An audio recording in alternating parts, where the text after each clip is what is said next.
Gary Bailey has, there's the one JBHM, there's Millennium, there's numerous others across the state. Looked at all of them. Millennium gives us the most personal, where we know exactly who's coming in. JBHM is so big, over 4 or 5 states, you don't always know which consultant they're going to send in. They're also $1,500 a day, where this is $1,000. This is a little bit cheaper. With Millennium, they came in last year, if you remember. Christy spoke about it. Huh? I remember that. Christy spoke, Susan spoke and sent y'all a note with the value of it. They worked with teachers. I had teachers that talked to me about, they thought that they really got a lot out of it, because Dr. Lowry worked not just with administrators, but he would then meet with teachers during the day and conferencing.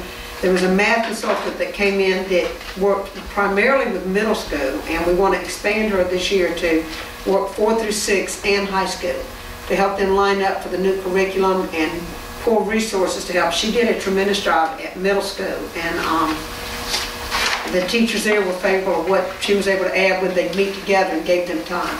So it's a way to provide help with helping our teachers get the resources they need with the structure they need to get ready for our classes. Okay, well, after they leave or during our time here, do we have any particular focus items, shortfalls, or areas that we want them to focus in, so then we can say that whether we had success in that, or is it that they come in and observe? I mean, they observe. We get written observations after each week that they're here. They came on Thursday last year. Within 2 days, both the principals and myself got those observations with things of what they saw in classrooms, what they thought. They met with us through the year. They met with teachers. They would pull language arts teachers at a school. They would pull high school by department or middle school by department. They'd meet with them and answer questions. Okay, where do you think you need to go? And talk about that, ways they could use their professional development time to, in their PLCs, to make it more valuable. And I know Dr. Hamilton, because it was paid with grant money, you got a full notebook to use as your documentation, copies of their observations, what they saw. And they provide that to us. If the board would like a copy, we'll be glad to get you that. I guess one of my areas is that, you know, I know that we're trying to align curriculum and do a number of things, and we have Dr. Hamilton's working that, and we have Christy working that. And my thoughts is doing their efforts of curriculum alignments and teacher improvement, et cetera, are there any particular things that Christy and Dr. Hamilton identified as weaknesses within our curriculum that when these people come in, we can hand them a package and say, hey, these are some of the areas that we have identified that we need to strengthen and change. And last year, when they first came in, we sat down with them with test scores, and we talked about the areas that we identified as weaknesses. Met with principals. They also, as we did district common term assessments, we sat down with them, and they focused, especially in the beginning of the 4th 9 weeks, we looked at the district common term assessment that showed some particular weaknesses in some middle school math. And Joan, one of the people, she'll be coming 20 days, Dr. Lowry, 20 days, and we could change that if we need more. She sat down and really did some focus work with teachers 2 different days, right, in the last 9 weeks, where she brought them in for 4 weeks. The teachers got together and worked with her one day. I mean, once at the beginning of the 9 weeks and once 4 weeks later. Say, for the next 4 weeks, these are what our district common term assessments show our weaknesses. What can we pull together with all of them working together to pulling resources and sample questions and that kind of thing, looking at their pacing guide for the last 8 weeks before the test to get ready.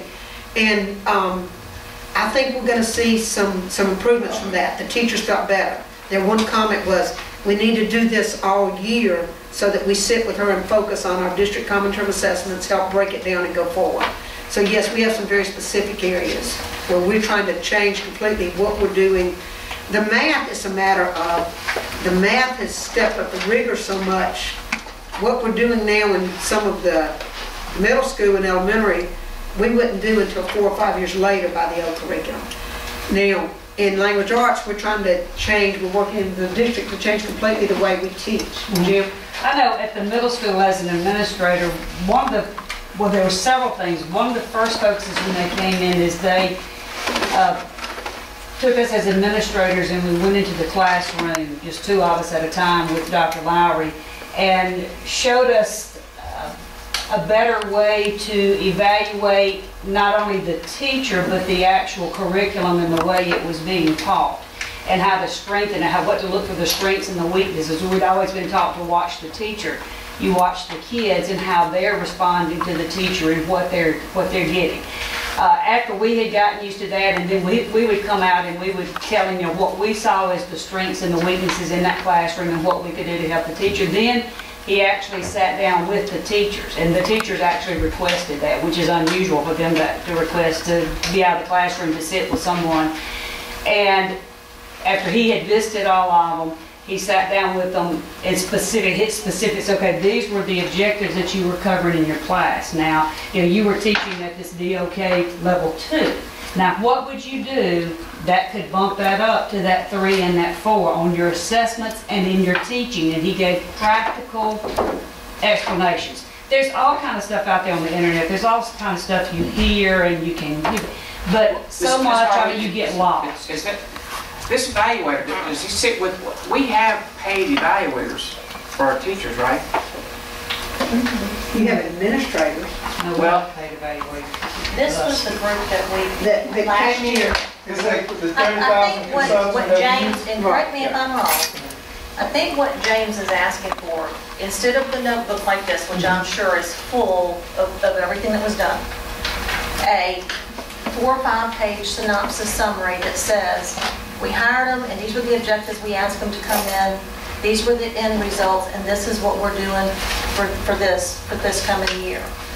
Just a simple condensed version. Is that what you're asking for? Yeah, because the thing is that, and I believe that, you know, we're getting something out Well of worth this, it. but, you know, what was accomplished, what ongoing activities that we're going to have that is going to continue improvement, and then what are going to be the future assessments of this particular, because the thing is, I think it's money well spent. However, from our perspective, you know, it would be nice to say, you know, these are the things that we saw, these are the things they accomplished, and this is where we're going. And I can be glad to do that. It's going to be hard to specifically tell you something that we asked them to do this and they did that, because what we And I asked don't them think to do. James is I'm not saying into the anything. weeds. Okay. Overall Yeah. summation of where we were, Sure. what they did, Simple. and where we Yeah. were. Very much so. We could, I mean, easily buy, we can do that. Jim, you might be able to correct, I see your hand up. Yeah, I say, we have a needs assessment that we do where we evaluate what has happened and then where we want to go from here, Right. which is what you're Exactly. talking about. Now, I mean, I don't know if you can do it justice in 4 or 5 pages. It fills an entire 2-inch 3-ring notebook is what we have. And if you're looking for hard data that says they came in to do this and here are the test results to show the difference, that's virtually impossible to get. Now, that's why I say into the weeds. I don't want to get there because, you know, like we got Jim over here, and they fight in a trial for 6 months, and then they do their closing summation. And, you know, they just going to summarize what has occurred, and, you know, and this is what we got here, and go from here, Ty. We want to make, we're trying to make. I want to close it up again, basically. I think all the work is good, and we're paying for co-investment, just something. Yeah. We're making database decisions, but because a year later, when you're looking at, okay, next year did it do better than we did last year, you know, or this year was better than last year, it's a different set of kids, it's a different test. There is no head-to-head comparison. Well, and I understand that, and that's what I say, I don't want to sit here Very and go hard. into the weeds and start saying, you know, well, this class did this, or this set of students did that, because you can't, because, you know, it just, you know, we're talking about individuals, and we're talking behaviors, we're talking about class changes, you know, a lot of factors go with students. But, you know, the thing is that as we continue to do this, Ms. Harvey, you've been one-on-one with them, Yes. and you've seen the difference. I've seen the difference, and one of the things that really stands out is that the teachers actually asked to have time to spend with him and with Jane to get some ideas to say, hey, here I am, tell me what I need to do. Now,